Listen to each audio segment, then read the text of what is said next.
Hello दोस्तों, चलिए देखिए, माफ करिएगा, बीच में थोड़ा डिस्टरबेंस आ गया, तो मैं तो इस वीडियो को दो पार्ट्स में, है ना, एक पहला एक दूसरा करके अपलोड कर दूंगा। ठीक। अगला है आयरिश संविधान। ठीक, आयरलैंड के संविधान से याद रखिएगा, राज्य के नीति निर्देशक सिद्धांत। ठीक है। देखिए, राज्य के नीति निर्देशक सिद्धांत को मानना बाध्यकारी नहीं है, लेकिन आम लोगों को, ठीक है, एक जिम्मेदार नागरिक होने के तहत इन सभी नीति निर्देशक सिद्धांत को क्या तो मानना चाहिए। ठीक है। तो याद रखिएगा, राज्य के नीति निर्देशक सिद्धांत ये आयरलैंड के संविधान से लिया गया है और बहुत ही इंपॉर्टेंट है ना। याद रखना, बहुत इंपॉर्टेंट, डायरेक्ट पेपर में पूछा जाता है। राज्यसभा के सदस्यों का मनोनयन। ठीक है, राज्यसभा के जो सदस्य हैं उनको मनोनीत किया जाता है। ये कहाँ से लिया गया है? तो आयरलैंड के संविधान से लिया गया है। इसके इसके बारे में अभी हम लोग राष्ट्रपति में पढ़ेंगे। ठीक है। राष्ट्रपति के चुनाव की विधि, कि राष्ट्रपति की चुनाव किस तरीके से होगी, ये कहाँ से लिया गया है? तो आयरलैंड के संविधान से लिया गया है। ये चीज भी आपको याद रखना है। ठीक है। तो राज्य के नीति निर्देशक सिद्धांत, राज्यसभा के सदस्यों को जो मनोनयन किया जाता है वो, और राष्ट्रपति की चुनाव की विधि, इन तीनों को कहाँ से लिया गया है आपको याद रखना है, आयरलैंड के संविधान से। ठीक है। अब अगला देखना है यहाँ पे कनाडा संविधान। ठीक है, कनाडा के संविधान से, जिसको क्या होता है, कनाडाई संविधान। एक मजबूत केंद्र के साथ एक संघ, ये बहुत इंपॉर्टेंट है। ठीक, एक मजबूत केंद्र के साथ एक संघ, कहने का मतलब देखिए, संघ कहने का मतलब राज्यों, सभी राज्यों को मिलाकर एक क्या बनेगा, संघ बनता है। ठीक है। तो याद रखना है, देखिए इसमें एक मजबूत केंद्र, मजबूत केंद्र कहने का मतलब केंद्र को शक्तियां ज्यादा मिली हैं और राज्य को शक्तियां केंद्र के बजाय थोड़ी सी कम मिली हैं। तभी क्या होता है, केंद्र मजबूत होता है और उसके जो जितने भी राज्य हैं वो क्या होते हैं, उसके राज्यों के संग मिलकर केंद्र के साथ काम करते हैं। ठीक है। देखिए, अगर राज्य को ज्यादा शक्ति मिल जाएगा, केंद्र को कम शक्ति मिल जाएगा, तो क्या होगा, आपसी उनमें या तो बराबर शक्ति मिल जाएगा तो दोनों में टकराव रहेगा। ये अगर राज्य को ज्यादा शक्ति मिल जाएगा तो वो क्या करेगा, केंद्र को दबाने की कोशिश करेगा और वो क्या है, केंद्र से अलग होने की कोशिश करेगा, तो अलग ही देश बन जाएगा।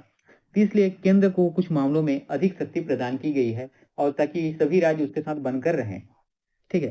केंद्र में अवशिष्ट शक्तियों का निहित होना। तो याद रखिए कि केंद्र में अवशिष्ट शक्तियां कहें मतलब ऐसी शक्तियां जो राज्य सरकार के पास नहीं है, वह स्वतः ही केंद्र सरकार के पास क्या होती हैं, चली जाती हैं। ठीक है। तो ये भी याद रखना बहुत इंपॉर्टेंट है। केंद्र और राज्यों के राज्यपालों की नियुक्ति, याद रखिएगा, वहां राज्यपाल का हम लोगों ने कार्यकाल देखा था, यहाँ राज्यपाल की नियुक्ति के बारे में बात कर रहे हैं। तो केंद्र और राज्यों के राज्यपाल की नियुक्ति ये कहाँ से लिया गया है? तो कनाडा के संविधान से लिया गया है। अगला आपको याद रखना है कि उच्चतम न्यायालय के सलाहकार क्षेत्राधिकार, जो उच्चतम न्यायालय के जो सलाहकार होते हैं, उनके क्षेत्र अधिकार जो है पूरे भारत में, वो क्या कर सकते हैं, अलग अलग जगह के क्षेत्रों, अलग अलग क्षेत्रों पर जितने भी क्षेत्र में उनके अधिकार मिले हैं, वहां पर वो क्या कर सकते हैं, जा सकते हैं, बैठ सकते हैं, अपने विचार प्रस्तुत कर सकते हैं, मतदान नहीं कर सकते। ठीक। अब इसके बाद देखिए ऑस्ट्रेलिया के संविधान। तो अगला देखते हैं ऑस्ट्रेलिया के संविधान। तो ऑस्ट्रेलिया के संविधान में आपको देखना है कि समवर्ती सूची, जो समवर्ती सूची है, ठीक है, इसके अंतर्गत याद रखिए उन विषयों पर कानून बनाने का अधिकार जो क्या होता है, ना तो केंद्र के पास होता है ना तो राज्य के पास होता है, दोनों क्या है, आपस में मिलकर बनाते हैं। ठीक। व्यापार, वाणिज्य और समागम की स्वतंत्रता, यहाँ पर आपको याद रखना है, व्यापार करने की स्वतंत्रता, वाणिज्य जो व्यापार से रिलेटेड होता है, इकोनॉमिक से, और समागम की स्वतंत्रता, ये कहाँ से लिया गया? तो ऑस्ट्रेलिया से लिया गया। उसके बाद संसद के दोनों सदनों की संयुक्त बैठक, बहुत इंपॉर्टेंट है ना, डायरेक्ट पेपर में प्रश्न पूछा जाता है। ये कहाँ से लिया गया? तो ऑस्ट्रेलिया के संविधान से, है ना। संसद के दोनों सदनों की संयुक्त बैठक कहाँ से लिया गया? तो ऑस्ट्रेलिया के संविधान से। अगला आपको देखना है जर्मनी या वाइमर संविधान। तो यहाँ पर चलिए बात करते हैं। तो जर्मनी के संविधान में आपको याद रखना है, आपातकाल के दौरान जो मौलिक अधिकारों का निलंबन है, ये कहाँ से लिया गया? तो जर्मनी के संविधान से लिया गया। याद रखिए, जब आपातकाल लागू होता है तो आपके जो मौलिक अधिकार हैं, ठीक है, ठीक, जीवन जीने का अधिकार, ठीक है, तो ये क्या होता है, यहाँ पर इसको छोड़कर जितनी भी मौलिक अधिकार आपको मिले हैं, वो सभी क्या हो जाते हैं, याद रखिएगा, निलंबित हो जाते हैं। कब तक के लिए? जब तक क्या, जब तक आपातकाल लागू है।